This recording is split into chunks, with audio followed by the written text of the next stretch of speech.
Scott, it is an honor to have you here at App World 2025 this year. We let's start with a quick question, just something light to start up. You've done a ton in your life that involves an incredible amount of risk, an incredible amount of danger, incredible amount of failure. You've flown combat missions. You've been in space for a year. What is something that most people would find unexpected about life in space? I think one thing is how hard it is to do just about everything. Most people think you're floating around and like everything would be easier because you don't have to walk. You float everywhere. Sleeping would be easier. The reality of it is microgravity makes two things easier. One is moving heavy objects because they no longer have weight; they still have mass. Mhm. And the second thing is kind of just putting yourself in different awkward positions when you're working on something. You remember like when you used to have to like connect the VCR to the back of your TV and it was Yeah. always awkward. Well, in space, you can just, it's easy because you can get yourself in any position. Everything else is harder, whether it's sleeping, working, going to the bathroom, whatever, much harder. Brushing Right. your teeth. I mean, no sink, you can't spit anything out. So makes everything harder, That's incredible. That's except for those two things. except for those two Yeah. things. Well, let's get into something a little more Yeah. serious. So F5, we are about keeping risk low. We're about helping our customers control their risk, right? Cybersecurity Yeah. risk, the risk of attack, the risk vectors associated with AI, hallucinations, injection Oh my attacks. It's God. an Yeah. incredibly complex Yeah. environment. You've faced a fair bit more risk than we have in your life, I'd say. But Physical I risk. think physical risk, Yeah. for sure, but there's still a balance between risk and the reward that comes with it, deciding how to take a Yeah. risk and how to Hmm. balance that risk against what you know the objective is. How do you think about that balance between risk and opportunity or Yeah. results? A lot of risk management in space. It's one thing NASA I think does well. I mean, still we're often have setbacks and failures, which is kind of what I'm talking about here a little bit today. Yeah. That failure is is part of human nature, human experience. But balancing the risk, looking at whether it's hardware risk, software risk, human risk, and how that relates to what the outcome of the failure is, whether it means you've made a mistake in your business or people get killed. You have to balance the risk and the mitigation steps to what you're doing about it, and then decide whether it's worthy to proceed forward. Like Mhm. I always had to make kind of determination. You know, like launching on a space shuttle, a lot of risk. Uh, am I doing that for the right reason? Is the risk mitigated appropriately to make it as safe as it possibly can be? So risk management is something that's very prevalent in space flight, and I'm sure in software world, cybersecurity, it's got to be a huge thing.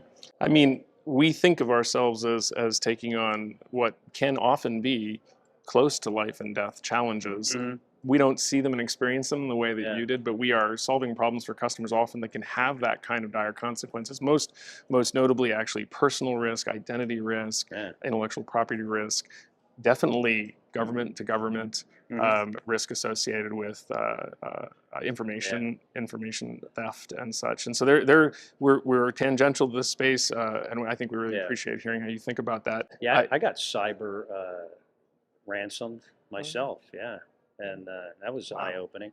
Yeah. Yeah, Yeah. It not by North Korea, but get by well. someone else. But it can happen to anyone. I mean, the risk is out there Oh every yeah. day. The risk you face, perhaps less frequent. We see it on a daily basis, more severe, Yeah. more frequent. It's always an interesting balance. I think as you think about taking on risks like that, of course, like you're talking about here at Mm. AppWorld, failure Is an it's an option. option. Yeah. And so, can you give us an example of a time when failure hit you and how you responded to that failure, and how maybe some Mhm. of the folks Yeah. listening can think about your Well, response one to thing I failure? talk about in my talk is that I was a Navy F-14 pilot. I came from the U.S. Navy with this kind of like a little bit of an arrogant like Top Gun Maverick attitude. I thought I was going to crush this and everything was going to be perfect all the time, and I was never going to make a mistake. And if I did make a mistake, I'd find some like excuse or explain like why I screwed that up.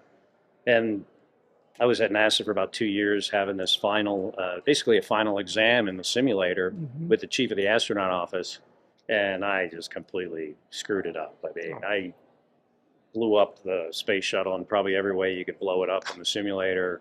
And afterwards in the debrief, I was trying to just make excuses, and chief Marine guy, former shuttle commander, just says, "Stop." He's like, "Hey, we are here to make mistakes, and if we don't make mistakes, we don't learn anything." So I think this idea of being afraid of failure. I mean, certainly there's some cases like yeah. in your business where failure is not an option, but there are other times when it clearly is, right? And we just need to embrace those moments and learn from it, Yeah. evolve and move on. Testing and simulation is Yeah, part of our world yeah, just as much. It looks different, feels yeah. different, but it's similar. And it sounds like you had a leadership lesson in that Oh, moment absolutely. that is a leadership lesson we could all learn from. Hmm. I'm curious, leadership, teamwork, the collaboration required to operate in the types of Hmm. environments you've operated in. What is something that you've learned from what is necessary from a teamwork perspective to really Hmm. not fail, but succeed Yeah. in these Well, I moments? think it's important to recognize that everyone is different. Everyone brings different skills to the table. Uh, I came from the U.S. Navy, actually. At the time, late '80s, early '90s. Basically, it was a bunch of white men, middle class white men flying airplanes. It wasn't until I got to NASA that saw the value of having people that are different perspectives, different experiences, different backgrounds, and how that diversity brings different solutions to problems because we're all different. And like I said, Yeah. one thing I learned with working in teams is that we're all different. Mhm. Some of my crew members were a lot better at things than I was, and I would generally defer to them. Hey, what should we do here?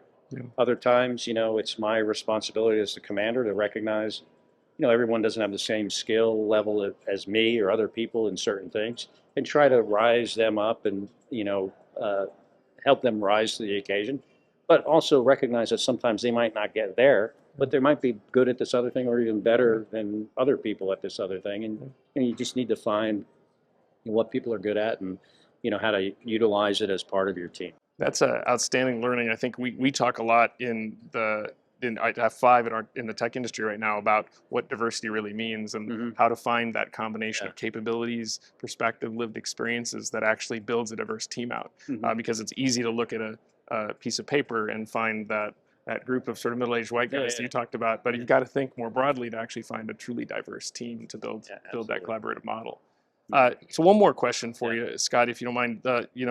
You've obviously experienced what we often refer to as the last frontier. Uh, we're in fact now all eyes forward on Mars. What do you think the future of space exploration holds for us? Well, I think it's the future of space exploration is positive. I believe we will go to Mars one day. I don't know when. I do not believe going to Mars is the reason we should go is to use it as a lifeboat for planet Earth. Hmm. It will always be easier to live here than there, regardless of how much we destroy this planet. I mean, if we can't take care of this planet and what we have now, why should we go somewhere else and ruin that one too, right? Even though there's not a whole lot there. Hmm. But um, yeah, I'm a big believer in going to Mars for a lot other reasons than we've destroyed Earth and we need a new place to live. But I don't know when it will happen. Now I know you know better than us, and we're all watching alongside you. All right, Scott, I got a question for you. What is a habit that helped you stay focused while living under the pressure of being in space for a year? Well, the space station is a pretty isolated environment. You have to be very focused on what you're doing because if you mess something up, you're not calling for help. And just, I think, recognizing where you're living, the risk, the danger, and understanding that there are certain times you have to pay 100% attention to what you're doing because the consequences can be so severe. And I think that was very helpful. But also at the same time, knowing there are times when, I mean, because you can't maintain that level of effort forever, Yeah. 24/7. So you have to be able to, prioritize things. Hey, this thing I need to really focus on, but this thing, let me just kind of take it a little bit easier because, you got to maintain your energy and your focus throughout the long haul. So For an entire yeah, year, as it may be. yeah, One question for you, yeah. Scott. What is one thing you missed most about Earth My while wife, living she's in standing space? right over there. That is a perfect answer. Thank you She very was much, listening. Scott. Thank I you. appreciate it.